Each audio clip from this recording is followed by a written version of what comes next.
অধীর রঞ্জন চৌধুরীর দায়ের করা জনস্বার্থ মামলায় সুপ্রিম কোর্ট নতুন করে নির্বাচন কমিশনকে নোটিশ জারি করেছে।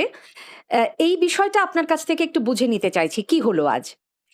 দেখুন, নির্বাচন কমিশনের যে কাজের পদ্ধতি, সেই পদ্ধতি নিয়ে আমাদের বেশ কিছু বক্তব্য ছিল। বিশেষ করে এখনো পর্যন্ত যে তথ্য উঠে এসছে আরটিআই রিপ্লাইয়ে, সেখানে দেখা যাচ্ছে যে প্রায় 31 লক্ষ অ্যাপিল, সেগুলো আইদার ইলেকশন কমিশন অথবা যারা অবজেকশন করেছে তারা ফাইল করেছে। কিন্তু সেই অ্যাপিল যে ফাইল করেছে, ধরুন একজন ভোটারের বিরুদ্ধে যে অ্যাপিল ফাইল হয়েছে, সে যেই করে থাকুক না কেন, সেই ভোটার কিন্তু সেই অ্যাপিলের কপি পায়নি। ইভেন গতকাল একটা নির্দিষ্ট উদাহরণ দিয়ে আমি বলতে পারি, মুর্শিদাবাদের নবগ্রামের একজন বাসিন্দা, তার এগেনস্টে সে কিন্তু ভোট দিয়েছে, কিন্তু তার এগেনস্টে যে অ্যাপিল পেন্ডিং সেটা কিন্তু সে জানতো না।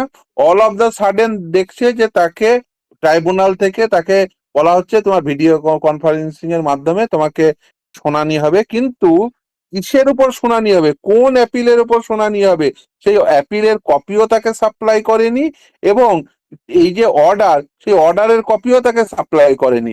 একদম নির্দিষ্টভাবে বলতে গেলে যে অ্যাপিলের কপি বা অর্ডার কপি কিচ্ছু সাপ্লাই করা হচ্ছে না। এই যে 31 লক্ষ অ্যাপিল, তা কে করেছে, কেন করেছে, কিভাবে করেছে, একটু অ্যাপিলের কপি কোথায় আছে? একটু বুঝে নিই, সেটা হচ্ছে যে যে ট্রাইব্যুনালে আবেদনের কথা আপনি বলছেন, আমরা যেটা জানতাম যে 27 লক্ষ ভোটার ডিলিট হয়েছেন, আর ট্রাইব্যুনালে আবেদনকারীর সংখ্যা বা আবেদনের সংখ্যা 34 লক্ষ 34 হাজারের বেশি, এটা আমরা এর 38 আগে লক্ষ জানতে আজকে পেরেছিলাম। এখন জানা গেছে, আরটিআই রিপ্লাই 38 লক্ষ। আচ্ছা, আরটিআই জানাচ্ছে যে 38 লক্ষ আবেদন ট্রাইব্যুনালে বিবেচনাধীন, তার মধ্যে 31 লক্ষ করেছে নির্বাচন কমিশন। এই যে সেটা নির্বাচন কমিশন অথবা কোনো অবজেক্টর, যিনি অবজেকশন মানে দিয়েছেন যারা ভোটারের। চাইছেন ডিলিট হোক, একদম তার মানে যে 27 লক্ষ বাদ গিয়েছিলেন তাদের মধ্যে আবেদন ট্রাইব্যুনালে পেন্ডিং মাত্র 7 লক্ষ। 7 লক্ষ, এবং এর মধ্যে এবার দেখুন, এখনো পর্যন্ত অনেক অ্যাপিল আছে যেগুলো এসডি অফিস, ডিএম অফিসে পড়ে আছে, যেগুলো এখনো পর্যন্ত সেগুলো কিন্তু অনলাইন পোডিয়ামে আসেনি। অর্থাৎ সেগুলো কিন্তু অনলাইন অ্যাপিল হয়নি, সেগুলো জাস্ট পড়ে আছে। এবং এই যে আমাদের বক্তব্য, যে অ্যাপিল গুলো করেছে, যে অ্যাপিল গুলো ট্রাইব্যুনালের সামনে ভোটাররা করেছে তাদের ডিলিট হয়ে যাওয়ার এগেনস্টে, সেই অ্যাপিল গুলো আগে শুনানি হোক প্রথম। দ্বিতীয়, যে টাইম বাউন্ড ম্যানারে, যেটা প্রথম দিন থেকে আমরা বলে আসছি, যে টাইম বাউন্ড ম্যানারে করা হোক। সেই টাইম বাউন্ড ম্যানারে কিন্তু যদি না করে, তাহলে কিন্তু এরা নেক্সট ভোটেও হয়তো ভোট দিতে পারবেন না। এবং ইলেকশন কমিশন আবার এই যে যারা ডিলিট হয়ে গেছে তাদের নামগুলো ওঠানোর বন্দোবস্ত করুক। মানে এই যে একটা তাড়াহুড়ো করতে গিয়ে এসআইআর, তাড়াহুড়ো করে এসআইআর করতে গিয়ে এই যে এতগুলোকে নাম বাতিল করলো, অন্ততপক্ষে ফর্ম 6 দিয়ে তাদের নাম ওঠানোর ব্যবস্থা করুক। সামনে ভোট আছে, এইভাবে একটা ঝুলিয়ে রেখে এতগুলো মানুষের। পুরসভার ভোট সামনেই, একদম তো তাহলে কলকাতা, তো এই হাওড়া হ্যাঁ, সহ তারা তো বিভিন্ন, ভোট দিতে পারবেন না, তার মানে সেটা যে যাতে দিতে পারে সেটাই আমাদের প্রেয়ার। এবং আজকে ইলেকশন কমিশনের অধীর রঞ্জন চৌধুরীর করা মামলায় একটা নির্দিষ্টভাবে রিপোর্ট ফাইল করার কথা ছিল, কিন্তু আজকে তারা আমাদেরকে কোনো রিপোর্ট দেয়নি। আবার আদালত বলেছে যে কত অ্যাপিল পেন্ডিং, এই বিষয়ে সমস্তটাই আদালতকে জানাতে হবে। ফলে আমাদের বক্তব্য খুব পরিষ্কার। এক, যারা মানুষজনকে ভোটার লিস্ট থেকে বাদ দিতে চাইছেন, সেই সমস্ত অ্যাপিল গুলো পরে শুনবেন। যে সমস্ত মানুষের নাম বাদ হয়ে গেছে, তারা যে অ্যাপিল করেছে, সেই অ্যাপিল গুলো দ্রুততার সঙ্গে শুনানি করে তাদের নাম ওঠানোর বন্দোবস্ত করা হোক। এবং এই যে পদ্ধতির মধ্যে স্বচ্ছতা আসুক। তার কারণ, কত অ্যাপিল পেন্ডিং, কে অ্যাপিলের শুনানি হচ্ছে, কিভাবে শুনানি হচ্ছে, কিভাবে কোন ক্রোনোলজি অনুযায়ী হচ্ছে, সেখানে কজ লিস্ট নেই, সেখানে কোনো ডেডিকেটেড ওয়েবসাইট নেই। এই পুরো বিষয়টিকে একটা স্বচ্ছতার সঙ্গে করা হোক, তবেই একমাত্র এই বিষয়টির সমাধান হওয়া সম্ভব। না হলে কিন্তু এই বিষয়টি আরো বেশি প্রলং হবে, মানুষের দুর্দশাগ্রস্ততা বাড়বে। ইভেন আমরা এটাও তুলে ধরেছি যে দেখুন, এই যে রেশন পাচ্ছে না, ডোমিসাইল হুম সার্টিফিকেট পাচ্ছে না, হুম এই তার জন্য তাকে হাইকোর্ট আসতে হচ্ছে। ধরুন, যে মানুষটি রেশন পায় না, এমটি স্টোমাকে সে কি করে হাইকোর্টে এসে মামলা করবে? এর এটা আগের এটা তো, দিন সুপ্রিম কোর্ট বলেছিলেন যে এই আবেদনগুলো নিয়ে হাইকোর্টে যেতে হবে, আজকে তারা কি বললেন? হ্যাঁ, সেটা আজকেও বলেছেন, কিন্তু আমি বলছি ইন্ডিভিজুয়ালি একজন ধরুন রেশন পাচ্ছে না, তিনি সেই মানুষটি হাইকোর্টে এসে মামলা দুগুলো করবেন? চাল পাওয়ার জন্য হাইকোর্টে এসে মামলা করবে, এটা তো খুব একটা মানে যুক্তিযুক্ত হুম, বিষয় বলে নয়। আমার মনে হয়নি। ঠিকই। কিন্তু মোদ্দা যে বিষয়টা দাঁড়ালো সেটা হচ্ছে যে রিপোর্ট দাখিল করার কথা ছিল নির্বাচন কমিশনের, যে কত আবেদনের নিষ্পত্তি হয়েছে সে ট্রাইব্যুনালে। রিপোর্ট আজকে দাখিল হয়নি, কিন্তু পরের দিন দাখিল করতে বলেছেন। পুরো বিষয়টি আপনি বলতে পারি যে এখন যেটা আজকে নতুন তথ্য উঠে এসছে মামলা শুনানি চলাকালীন, সেটা হচ্ছে 31 লক্ষ অ্যাপিল, সেটা ইলেকশন কমিশন অথবা কোনো অবজেক্টরদের। এবার ইলেকশন কমিশন এখন কি রেসপন্স করে দেখি, তাদের রিপোর্ট আসলে পুরো বিষয়টি পরিষ্কার হয়ে যাবে।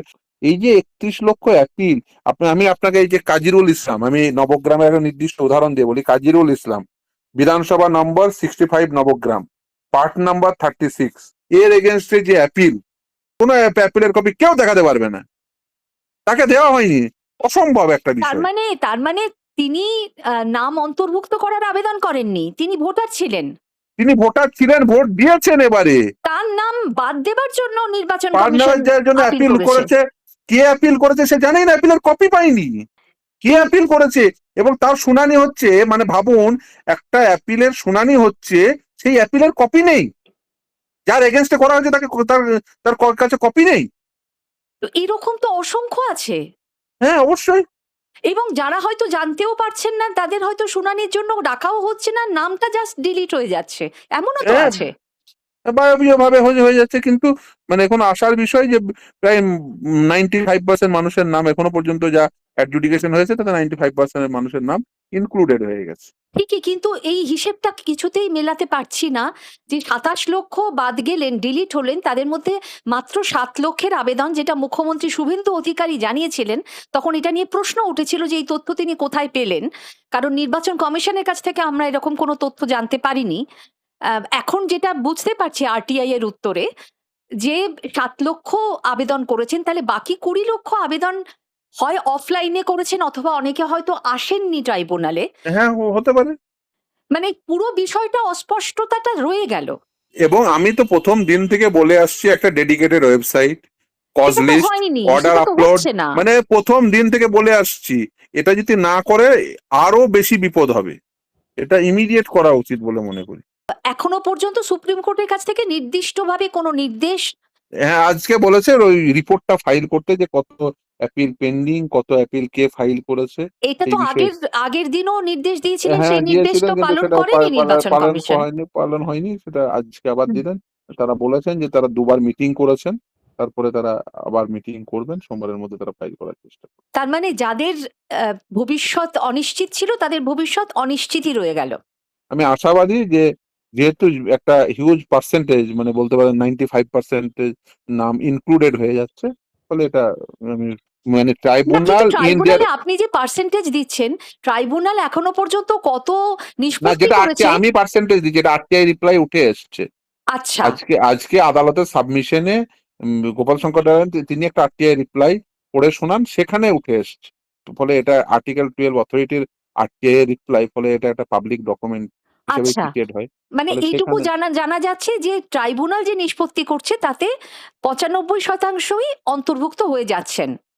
উম, একদম এখনো পর্যন্ত যা তথ্য উঠে এসছে কিন্তু আরটিআই সেই রিপ্লাই। সংখ্যাটা কত সেটা জানা যায়নি। এবার ধরুন, এটা তো সংখ্যাটা তো এটা তো ডাইনামিক সংখ্যা, মানে প্রতিদিন সংখ্যা পরিবর্তন হচ্ছে। কারণ কোনোদিন হয়তো 20টা হয়তো অ্যাডজুডিকেশন না, হচ্ছে, সেটা কিন্তু তারপরে দিন একটা হয়তো। নির্দিষ্ট সময়সীমার মধ্যে, ধরুন জুলাই পর্যন্ত এত হয়েছে, হ্যাঁ, একদমই এইভাবে তাই। তো একটা সংখ্যা জানা যেত এ, তাহলে। জানানো উচিত। ইলেকশন কমিশন পুরো বিষয়টি এবং এই ট্রাইব্যুনালের পুরো বিষয়টি এত অন্ধকারময়, এটা হওয়া উচিত নয়। এটা একেবারে স্বচ্ছতার সঙ্গে পাবলিক ডকুমেন্ট আকারে পাবলিক ডোমেনে রাখা উচিত। হ্যাঁ, তেমনি পাশাপাশি আরো খবর যেটা আমরা দেখছি, যে পাঞ্জাবে এসআইআর এ আমরা দেখছি যে প্রাক্তন কূটনীতিক নবদীপ সুরি তাকে বলছে যে আপনার নাগরিকত্ব প্রমাণ করুন। ইন্ডিয়ান ফরেন সার্ভিসের প্রাক্তন আধিকারিক তিনিও জানাচ্ছেন যে তাকে বলা হচ্ছে রমেশ চন্দর, তাকে বলা হচ্ছে আপনার নাগরিকত্ব প্রমাণ করুন। তার মানে এই রকম মানুষ যারা, তাদেরকেও যদি নাগরিকত্বের প্রমাণ দিতে বলা হয়, তাহলে যারা এই ট্রাইব্যুনালে আবেদন যাদের পেন্ডিং, অথবা যারা এখনো পর্যন্ত আবেদনই করে উঠতে পারেননি, বা যাদের নাম ডিলিট করার জন্য নির্বাচন কমিশন আবেদন করেছে, তাদের অবস্থা কি হবে? আ- শোচনীয়। এবং আমি কথা বলতে বাধ্য হচ্ছি যে যেভাবে এই পুরো বিষয়টিকে মানে পর্দার আড়ালে করা চেষ্টা হচ্ছে, এটা একেবারেই কাম্য না।